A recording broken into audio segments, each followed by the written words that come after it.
বন্ধুরা সবাইকে আসসালামু আলাইকুম। আশা করি সকলে অনেক অনেক ভালো আছেন। তো আজকে ভিডিওর টাইটেল এবং থাম্বনেল দেখে বুঝতে পারছেন আজকের ভিডিওর আলোচ্য বিষয় কি। হ্যাঁ বন্ধুরা, আজকে ভিডিওর আলোচ্য বিষয় হচ্ছে কিভাবে একটি ফটোর ব্যাকগ্রাউন্ড আপনারা ইরেজ করবেন এবং ব্যাকগ্রাউন্ড ইরেজ করে সেই ফটোটি আপনাদের পছন্দ মতো কাজে ব্যবহার করবেন। তো দেখতে থাকুন টেক অন টেক। আমি সেজান আছি আপনাদের সাথে। তো চলুন শুরু করা যাক।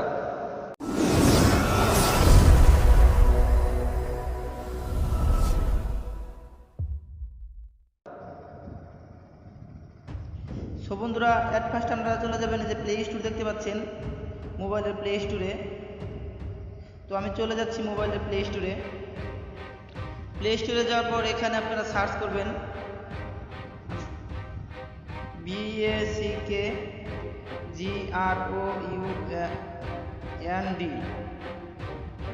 ব্যাকগ্রাউন্ড ERASER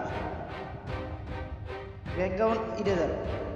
এটা লিখে সার্চ করার পর সার্চ রেজাল্টে একদম প্রথম দেখতে পাচ্ছেন যে অ্যাপটি, এই অ্যাপটি আপনারা ডাউনলোড করবেন। এই যে দেখতে পাচ্ছেন বন্ধুরা অ্যাপটি, এই অ্যাপটি আপনারা সিম্পলি এখান থেকে ডাউনলোড করবেন। ডাউনলোড করা হয়ে গেলে আপনারা সিম্পলি এখান থেকে দেখবেন ওপেন লেখা আসছে। তো আমার অ্যাপটি ডাউনলোড করা আছে, সেই ক্ষেত্রে এখানে ওপেন লেখা যাচ্ছে, কিন্তু আপনাদের ডাউনলোড করা না থাকলে সেক্ষেত্রে ইনস্টল লেখা থাকবে। তো আপনারা সিম্পলি ইনস্টল করে অ্যাপটি ওপেন করে ফেলবেন। তো অ্যাপটি ওপেন করার পর এরকম একটি পেজ আসবে আপনাদের ফোনে। তো এরকম ইন্টারফেস আসার পর এখানে দেখতে পাচ্ছেন লোড ইমেজ। তো লোড ইমেজে ক্লিক করে আপনারা যে ইমেজটি ইরেজ করতে যাচ্ছেন সেই ইমেজটি এখানে লোড করবেন প্রথমে। তো আমি চলে যাচ্ছি। তো আপনারা সরাসরি এখান থেকেও ইমেজ লোড করতে পারবেন, তা না হলে আপনারা সরাসরি চলে যাবেন গ্যালারিতে। আমি এখানে এই পিকটা চয়েস করে নিলাম। তো এই পিকটা চয়েস করার পর আপনারা দেখছেন এখানে একটা চিহ্ন আইকন, এখানে একটা আইকন, এরকম চারদিকে চারটা আইকন আছে। এই আইকনগুলোর কাজ হচ্ছে ভিডিওটির রেজুলেশন এরকম কমানো বাড়ানো, মানে পিকচারটা রেজুলেশন কমাবেন নাকি বাড়াবেন, ক্রপ করবেন সেটা। তো আমি এখানে রেজুলেশন কমাতে যাচ্ছি না, বাড়াতে যাচ্ছি না, আমি এই ইমেজটি এডিট করতে যাচ্ছি। সেই ক্ষেত্রে আপনি এখানে প্রথমে টিক মার্ক দেওয়া আছে, এই টিক মার্কে একটা ক্লিক করে নেবেন। টিক মার্কে ক্লিক করার পর আপনি এখানে ম্যানুয়ালি নিচে দেখছেন দুটো অপশন, ম্যানুয়ালি এবং অটো। আপনি দুইভাবে এডিট করতে পারেন। প্রথমে আপনি করবেন কি, অটোতে ক্লিক করবেন। অটোতে ক্লিক করার পরে এখানে দেখেন একটা বাটন আসছে, প্লাস বাটন মাঝখানে, এবং নিচে একটা গোল বাটন আসছে। এই প্লাস বাটনটা আপনি যে রঙের ভিতর নিয়ে ছেড়ে দেবেন সেই রঙটা এখান থেকে ব্যাকগ্রাউন্ড হিসেবে ইরেজ হয়ে যাবে। দেখেন আমি এভাবে ইরেজ করছি, তো আপনারা এভাবে ইরেজ করতে পারবেন। প্লাস আইকনটা যেখানে ধরবেন সেখানে ইরেজ হয়ে যাবে। এভাবে বন্ধুরা আপনারা ইরেজ করবেন। আমি ইরেজ করে করে দেখাচ্ছি আপনাদের।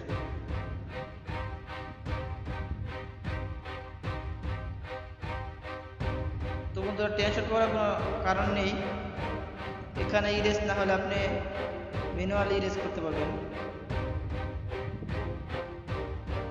তো বন্ধুরা দেখতে পাচ্ছেন অনেকটুকু আমি ইরেজ করে ফেলেছি। এখন বাকি যেটুকু আছে সেটুকু আমাকে ম্যানুয়ালি ইরেজ করতে হবে। ম্যানুয়ালি ইরেজ করার জন্য আপনাকে প্রথমে এই ম্যানুয়াল বাটনে ক্লিক করতে হবে।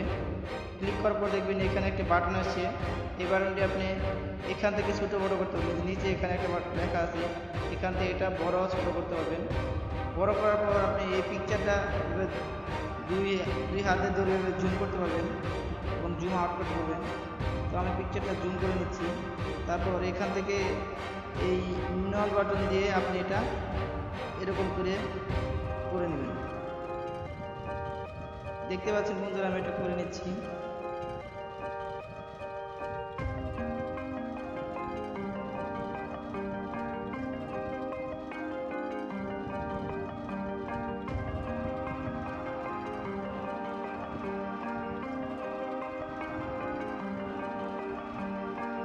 দেখতে পাচ্ছেন যদি এরকম ভুলবশত আপনাদের ছবির ভিতর যদি ক্লিক করে যায়, সেক্ষেত্রে আপনারা এখানে ব্যাক বাটন দেখতে পাচ্ছেন নিচে, এই ব্যাক বাটনে একটা ক্লিক করে দেবেন। তারপর আবার ছবিটি এরকম জুম করবেন।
সো বন্ধুরা দেখতে পাচ্ছেন এখানে একটা টিক মার্ক দেওয়া আছে।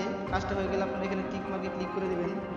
টিক মার্কে ক্লিক করার পর যদি দেখেন একটা স্মুথ আসছে না, স্মুথ যদি না আসে এখানে আপনি 2 বাটনে ক্লিক করবেন, তারপর 3 বাটনে ক্লিক করতে পারবেন। আমি 2 বাটনে ক্লিক করছি, 3 বাটনে ক্লিক করছি, 4 বাটনে ক্লিক করছি। ক্লিক করার পর দেখবেন এখানে পিকচারটা অনেক স্মুথ আসছে। স্মুথ আসার পর আপনারা কী করবেন, সিম্পলি যখন দেখবেন আপনার পিকচারটা রেডি হয়ে গেছে তখন আপনি এখানে সেভ বাটনে ক্লিক করবেন। সেভ বাটনে ক্লিক করার পর এখানে দেখবেন সিম্পলি আপনার ফিনিশ বাটন আছে একটা, এই বাটনে আপনি ফিনিশ চাপ করবেন। একটা অ্যাড আসছে, ফিনিশ চাপ করার পর আপনি সরাসরি চলে যাবেন আপনার গ্যালারিতে।